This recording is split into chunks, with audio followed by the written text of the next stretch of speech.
Então, meus queridos, vamos começar o próximo assunto dos estudos para o concurso preparatório da banca La Salle. O tema de hoje se chama ortografia oficial, que é um assunto muito presente em conteúdos programáticos de diversos concursos. Por isso, resolvi trazer então um apanhado geral sobre o tema, que gera muitas dúvidas e curiosidades entre os candidatos que estudam língua portuguesa para concurso. Não importa qual concurso você faça, conhecer a ortografia oficial é uma necessidade urgente. Costumo dizer o seguinte: aprenda a língua portuguesa, depois comece a estudar para concurso. E para aprender a língua portuguesa, nós temos que aprender a ortografia oficial, sendo isso uma prioridade. É isso que nós vamos fazer agora, juntos, com alguns segredos de ortografia oficial para concurso. Então, como acertar qualquer questão em seu concurso? Primeiramente, o que é ortografia oficial? Ortografia seria a parte da nossa gramática que se dedica a estudar a escrita correta das palavras. Vamos então para a origem dos componentes do termo ortografia. Primeiro, ortos é uma palavra grega que exprime a ideia de direito, né, reto e exato. E grafia é uma palavra latina que significa escrever. Sendo assim, praticar a ortografia é escrever corretamente, conhecer as regras gramaticais que tornam a escrita de acordo com as regras da língua portuguesa. No caso aqui do nosso concurso. Quando falamos de ortografia oficial, estamos nos referindo à ortografia definida oficialmente no Brasil como a correta. Porque vocês sabem que existem várias formas de falar. Na fala, nós falamos diferente da escrita. Por exemplo, com as variantes linguísticas de gênero, né? Se é masculino ou feminino, de região, por exemplo, que nem aqui no sul nós temos bastante sotaque, né? O ba, o tchê e outras expressões que nós temos que nem hoje, está um frio de renguear Cusco. Então, talvez alguém lá do Nordeste ou mesmo do Sudeste que veja essa expressão não vai entender. Só que para concurso são consideradas as regras da norma culta da língua portuguesa. Então nós temos que saber como são a escrita dessas palavras. Outra questão que eu levanto com vocês é a diferença que está fazendo a rede social na nossa escrita, né? E os aplicativos aí de mensagem instantânea. Nós escrevemos muito errado durante essas interações, tanto nas redes sociais como Instagram, Facebook, né?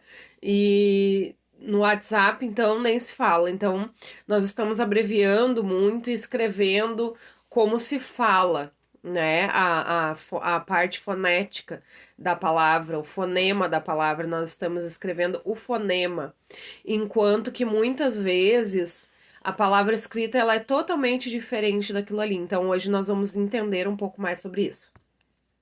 Começamos com o alfabeto, as consoantes e as vogais. Essa é uma parte bem simples, tá?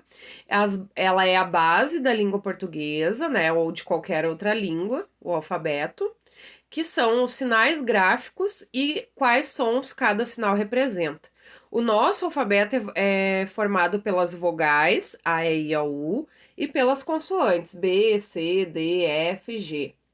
Uma curiosidade sobre a classificação de vogais e consoantes se refere ao uso das letras Y, K e W. Quando nós devemos utilizá-las no português? Veja bem que nós tivemos aí um acréscimo dessas letras no nosso alfabeto com o novo acordo ortográfico. Para quem foi alfabetizado, assim como eu, nos anos 80, 70, enfim, essas letras não faziam parte do nosso alfabeto. Então, se caísse no concurso hoje, quantas letras tem o nosso alfabeto, o que nós diríamos? O nosso alfabeto hoje tem 26 letras, tá? Então, quando utilizar o Y, K e o W? Na transição de nomes próprios, né? Estrangeiros e seus derivados, que nem transcrição, no caso, Kate, Perry, Nova York, Disney. Nas abreviações e símbolos de uso internacional, que nem KG de quilograma, né? km de quilômetro, tá? Se na parte da ortografia do seu concurso for perguntado se qualquer substantivo comum, como ilha, vale, cabelo, iogurte, pode ser escrito com Y, K ou W, não faça a besteira de escrever que sim, tá? Eles são só para abreviaturas e nomes próprios, ok? Os acentos. Nós temos aqui a imagem aí dos acentos, né? Quem nunca teve dúvida se uma palavra admite ou não acento? Esse é um dos principais erros nas questões de ortografia oficial dos diversos concursos. Para entendermos melhor sobre acentuação, é melhor saber para que serve ela. De maneira geral, a acentuação serve para modificar o som de alguma letra, fazendo com que palavras de escrita semelhante tenham leituras diferentes e, portanto, significados diferentes. Assim, o acento é utilizado para diferenciar secretária de secretaria, baba de babá, mágoa de magoa. Sem os acentos, essas diferenciações não poderiam ser feitas. De maneira geral, podemos definir os acentos da seguinte maneira. Acento agudo, que é representado por um traço voltado para a direita, é colocado sobre as vogais, indicando que a sílaba onde ele está é tônica, tem o som mais forte. O acento agudo faz com que a vogal seja pronunciada de forma aberta, por exemplo, maré, jacaré. O tio é representado por um traço sinuoso, um S deitado. Ele torna a palavra com som nasalizado, ou seja, o som das letras A e O saem pelo nariz. Por exemplo, canhão, barão, leão, né? O acento circunflexo é representado pelo famoso chapéu em cima das vogais A, O e E. O acento circunflexo indica que a vogal deve ser pronunciada de forma fechada. Por exemplo, judô, bônus, né? Notem que as vogais saem com a boca mais fechada, né? Um aspecto da boca mais fechado. Acento grave é semelhante ao agudo, só que é virado para o lado esquerdo. Ele indica a ocorrência da crase, tá? Mas sobre a crase nós vamos falar mais adiante de maneira mais aprofundada somente sobre ela. Por hora, basta vocês saberem que o acento existe. Você sabe utilizar esses acentos adequadamente? Uma dica é falar a palavra mentalmente e tentar verificar se o som está de acordo com o significado e com o que está escrito. Recapitulando então, o acento agudo deixa o som da vogal mais aberto, a boca sai aberta, né? Pó. Notem que o O sai com a boca, né? O formato da boca mais aberto. O tio faz com que o som saia pelo nariz. Se vocês tiverem dificuldade, então coloquem o dedo no nariz como se fosse um prendedor e falem a palavra, que nem balão. Vocês vão notar que o ão vai sair ali pelo nariz. O circunflexo faz com que o som fique fechado, que nem vovô, né? A boca ficou bem fechada. Vovó. A boca ficou no O mais aberta, ok? Então, vamos para o próximo tópico, que é muito cobrado em concurso público. Palavras homônimas e parônimas, que nós já vimos lá na semântica, uma parte também. Fique atento a essas pegadinhas. Lembram que nós falamos lá, quando falamos na semântica? É importante estar atento nesses dois conceitos aqui, que tem feito muita gente boa cair em cascas de banana nas questões de ortografia oficial. Você já ouviu falar em palavras parônimas e homônimas? Entenda. Parônimos são palavras com pronúncia e grafia semelhantes, mas significado diferente. Exemplo, deferir, que é acatar alguma coisa, e diferir, que é adiar. Tráfico, que é comércio, e tráfego, que é trânsito. Flagrante, que é evidente, e fragrante, que é aromático. Então, nós temos até dificuldade, muitas vezes a gente troca os sons dessas palavras, né? Foi pego em flagrante, não. Ele foi pego em flagrante, em evidente delito, ok? Então, o parônimo é quando tem a pronúncia parecida e a grafia semelhante, mas o significado dessa palavra ele é diferente. Já as homônimas são palavras que possuem a mesma pronúncia, mas significado diferente. Por exemplo, concerto de correção, né? Vou fazer o concerto do carro. E concerto musical, apresentação musical. Notem que a pronúncia é a mesma, só que concerto, quando ele é uma correção de algo, eu vou consertar o carro, é com S. E concerto musical, eu vou a um concerto musical, é com C, né? Esse certo, tá? São do verbo ser, né? E ser do verbo ser também, tá? Como gera muita confusão, esse é um tema bastante cobrado em questões de concurso. Fique atento a ele. A partir de agora, eu vou abordar diretamente dúvidas comuns entre os candidatos que têm dificuldade em ortografia oficial. É hora de aprender na prática como escrever corretamente. Além disso, eu quero lhe pedir que deixe comentários na atividade para que eu entenda se vocês estão entendendo. Esse é um vídeo que vai ficar longo, porque a parte da ortografia oficial ela é extensa e para um vídeo dessa forma de explicação ele fica um pouco maior que os outros. Não desistam aí de assistir. Então, qual a diferença do mal e do mal? Mal com L, mal com U. Essa é uma das grandes dúvidas de quem escreve. Nós devemos escrever como? Eu acho que é bem fácil de entender. O mal com L é o oposto de bem, é o contrário de bem. Então, hoje eu estou mal-humorada. Hoje eu estou bem-humorada, né? E o mal com U é o oposto de bom, tá? Este é um mau candidato, ou este é um bom candidato, ok? Então, essas são as diferenças. Gravem isso que vocês já estão bem. O mal com L será substantivo quando estiver acompanhado de artigo ou pronome. Por exemplo, preciso me curar desse mal, né? Um pronome demonstrativo, ele está acompanhado do pronome demonstrativo desse, então ele é considerado um substantivo esse mal com L, tá? O mal com L será advérbio quando modificar um verbo ou um adjetivo. Por exemplo, mal me olhou e foi embora, tá? E esse mal aqui, advérbio, gente, ele nunca vai flexionar. Ele nunca vai mudar, por exemplo, para o feminino, para o masculino, para o feminino ou para o plural, tá? Ele sempre vai permanecer na mesma forma. Quando mal com L puder ir para o plural, por exemplo, preciso me curar desses males.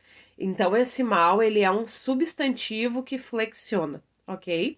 Já a palavra mal com U exerce a função de adjetivo, ele modifica um substantivo. Então, você é um homem mau, esse é o lobo mau. Então, ele diferencia, dá uma característica para o lobo, dá uma característica para o homem, ok? Mas se vocês gravarem a regrinha aquela do oposto, já tá meio caminho andado. O uso dos porquês. Esse aqui é certo que cai, sempre cai na banca, então vocês prestem muita atenção nessa parte, tá? É outro grande dilema, né? Como saber disso. Eu fiz um breve resumo aqui, tá? Que o porquê junto e sem acento é uma conjunção explicativa. Então, é um substitutivo da palavra pois. Toda vez que eu puder trocar esse porquê por pois, o porquê vai ser junto e sem acento, tá? Por exemplo, eu estou gripado porque tomei suco gelado. Eu estou gripado pois tomei suco gelado, né? Seria uma conjunção explicativa, tá dando uma explicação do porquê eu estou gripado, tá? O porquê separado e sem acento, ele vem no início de pergunta ou pode ser substituído por que motivo, por que razão e pelo qual, tá? O porquê é utilizado nessa maneira, por exemplo, por que você foi para o bar, né? Um porquê separado no início de pergunta, tá? Outro exemplo, ninguém explicou por que nós brigamos. Esse é um exemplo de substituição por que motivo, por que razão. Ninguém me explicou por que motivo nós brigamos, tá? Então é um porquê separado e sem acento. Porquê junto e com acento.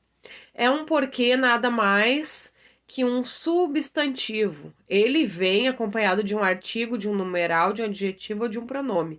Costuma vir com o na frente, tá, gente? Mas pode vir com o por exemplo, pronome indefinido, tá? Ele pode vir, então, com outras palavras na frente, com pronome demonstrativo, esse porque, tá? Vocês vão ver que dá para substituir isso pelo o. Qualquer palavra, quando tiver na frente, que possa ser substituída por o porquê, que fique o porquê, vai ser esse porquê junto e com acento, tá? Ó, ainda me pergunto o porquê dessa multa, né? E por último, o porquê separado com acento é usado no final de frases interrogativas. E nem sempre só nas frases interrogativas, também quando ele encontra pontuação, ok? Como assim? Você deixou o livro no armário. Por quê? Né? Encontrou uma pontuação, tá? Porquê separado e com acento. Alguma dúvida até aqui, pessoal? Coloquem lá nos comentários de turma as dúvidas de vocês, tá? O uso do X e do CH. Nós costumamos usar o X e o CH, assim, em concurso até não muito, mas é que tem algumas peculiaridades que eu vou ensinar para vocês, tá? Diz respeito à quantidade de exceções existentes em relação a determinadas regras. O uso do X e do CH, por exemplo, é uma dessas dificuldades para os candidatos. Podemos apontar, de modo geral, algumas circunstâncias para o uso dessas duas letras, tá? Costuma-se usar o X depois da sílaba inicial me, por exemplo, mexer, mexendo e mexicano. Então, quando tem o me na frente, ou nessa sílaba, tá? Pode estar no meio também. Quando tiver o me, logo após nós vamos ter o X, tá? Costuma-se utilizar também o X depois da sílaba inicial em, enxergar, enxugar, enxada. Então, são as formas que esse X pode ser usado. Costumamos usar o X também após os ditongos. Caixa, né? Ali eu tenho o A e I junto na mesma sílaba, ditongo. Então, após esse ditongo, nós vamos ter o X. Costuma-se utilizar o X em palavras de origem indígena e africana. Por exemplo, orixá e abacaxi, tá? Esses são os casos básicos onde você deverá usar o X no lugar do CH. Porque via de regra a gente vai usar o CH, né? O X ele é usado em algumas exceções, ok? Minha sugestão é que você leia muito e assimile a grafia das palavras, independente das regras, tá? Não tem como aprender ortografia oficial sem leitura. Nós vamos ver isso mais pra frente na minha fala com vocês, tá? O uso do S e do Z. É outra pedra no sapato, né, dos candidatos de concurso, então vou dar algumas regrinhas. Utiliza-se o S nas palavras derivadas de outras palavras que já apresentam S no radical. Por exemplo, analisar, que vem de análise, né? Se analisar é com S, análise é com S, análise é com S, analisar é com S. Casa com S, casinha, todos os derivados de casa com S vão ser com S também. Também temos o S no sufixo es e esa, que indica nacionalidade, título ou origem, tá? Por exemplo, portuguesa, né? Nacionalidade, baronesa, título, tá? E burguesia, origem, né? Tudo com S.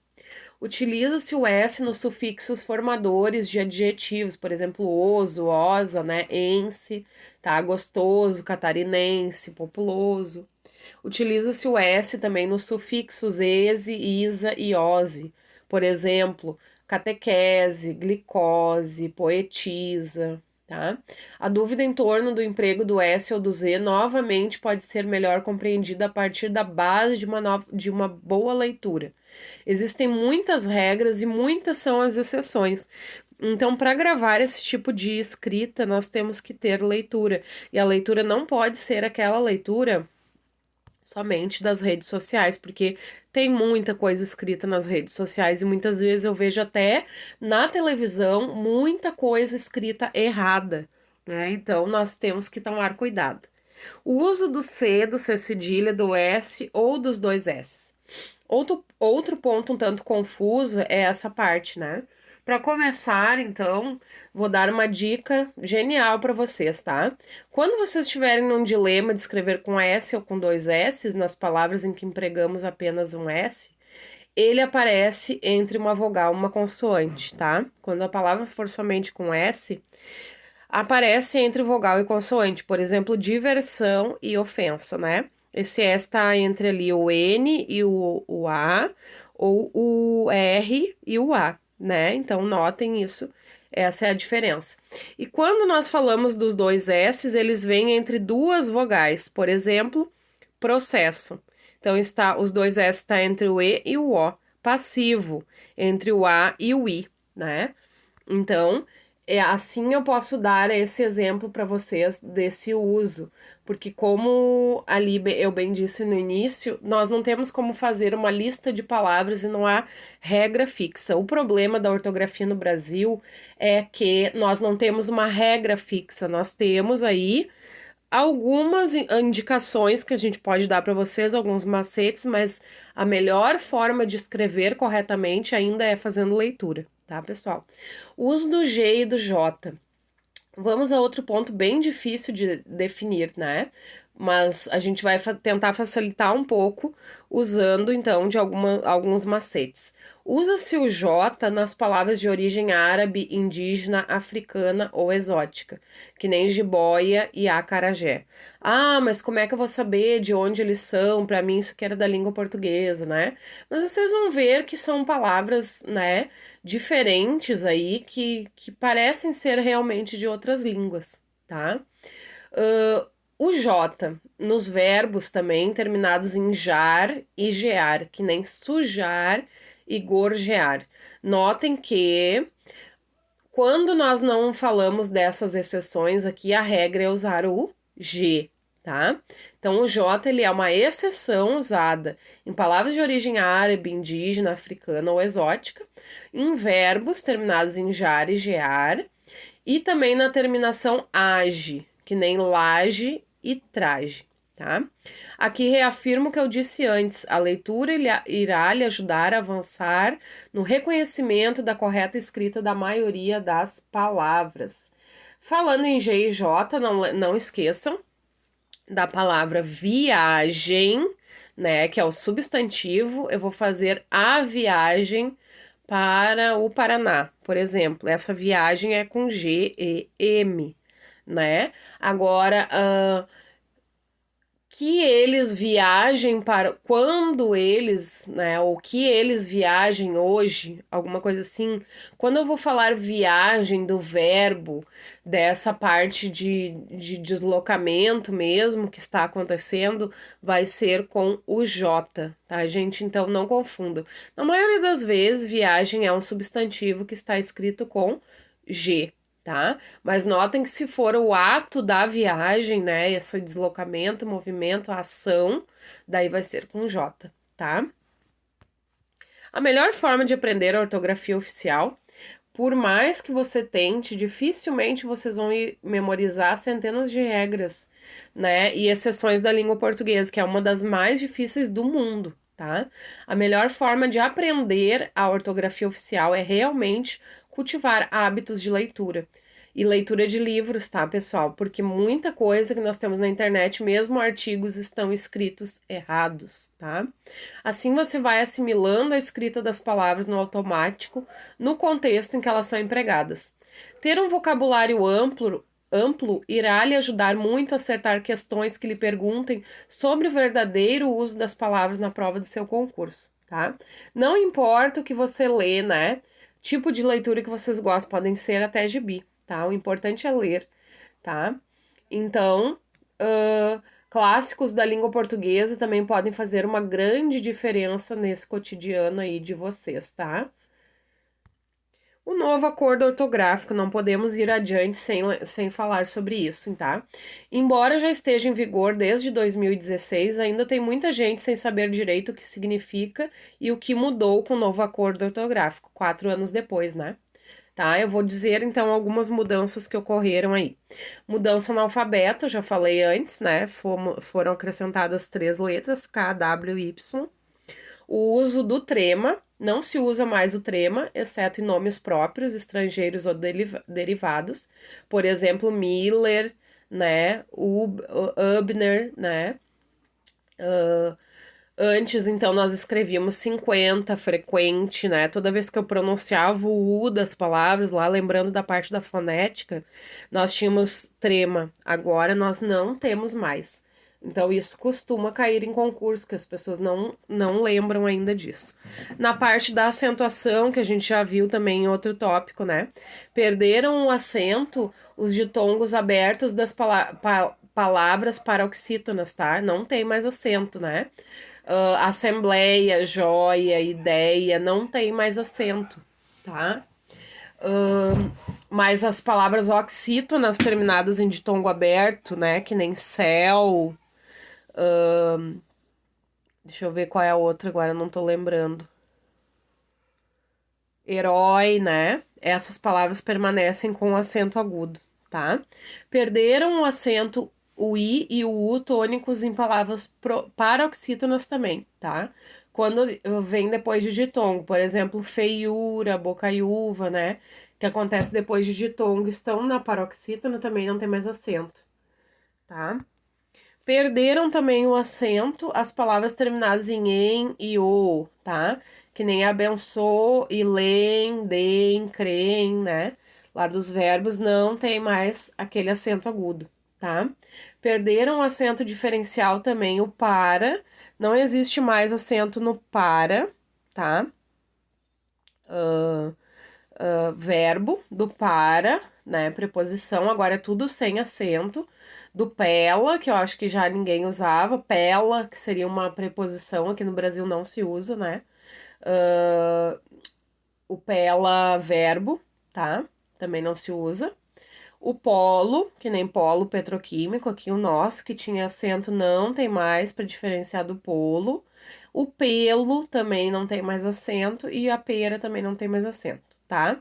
Esses eram acentos para diferenciar verbos e substantivos de preposições, pera, pela, né? Então, pelo, nós não usamos mais, tá? Isso, se vocês forem olhar dentro da regra da paroxítona terminada em A, E, O não recebe acento, por isso esses não tem mais, tá? Quais foram as manutenções da permanência do acento diferencial, tá? No pôde e no pode. Ontem ele não pôde sair mais cedo, no passado continua com acento, mas hoje ele pode, no presente, né? Sem acento. Então, foi mantido para poder diferenciar os dois verbos, passado e presente. O pôr, verbo do pôr, preposição. Eu vou pôr o livro, né? Sinônimo de colocar tem acento, tá? Na estante que foi feita por mim. Esse pôr, preposição sem acento, para diferenciar do pôr, verbo com acento. No plural dos verbos ter e vir, assim como das correspondentes formas compostas, manter, deter, reter, conter, convir, intervir, advir, né? Então, gente, essa é uma parte muito importante. Banca La Salle pede em todos os concursos esse acento diferencial de conjugação, tá? Esse ter e vir, eles têm, eles vêm. Quando estiver no plural, tem acento. Quando estiver no singular, não tem acento. Então, assim, vem muito no concurso da La Salle. E os derivados desses dois verbos, que é o manter e o deter, eles têm acento agudo no singular, tá? E eles têm acento circunflexo no plural, tá? Ele mantém contato com ela, esse mantém tem um acento agudo. Eles mantêm contato, esse mantém no plural tem um acento circunflexo, tá? Tem um acento que é facultativo desse do acento diferencial, que é o acento na palavra forma, tá? Forma de bolo para diferenciar de forma, tá? Então, ele não é obrigatório, ele pode ser usado ou não pode ser usado, tá? Perde também o acento, o U tônico das formas verbais risotônicas, né? Por exemplo, argui, né? Então, antes tinha acento agudo nesse U, agora nós não temos mais, tá? Eu acho que muita gente já na prática não usava. O uso do hífen. Não se usa hífen quando o prefixo termina em vogal e o segundo elemento começa com as letras R ou S, que serão duplicadas, tá? Então, se terminar em vogal e o segundo elemento começar com R ou S, né? Nós não vamos ter mais hífen e nós vamos dobrar esse S e esse R. Que nem ali, antissocial vai ficar com 2 S's, tudo junto, e autorretrato com 2 R's, tudo junto, tá? Mantém-se o hífen quando os prefixos hiper, inter e super se ligam a elementos iniciados por R, tá? Por exemplo, hiperrequisitado, RR, né? Interregional, RR, super resistente, RR. Então, ali nós vamos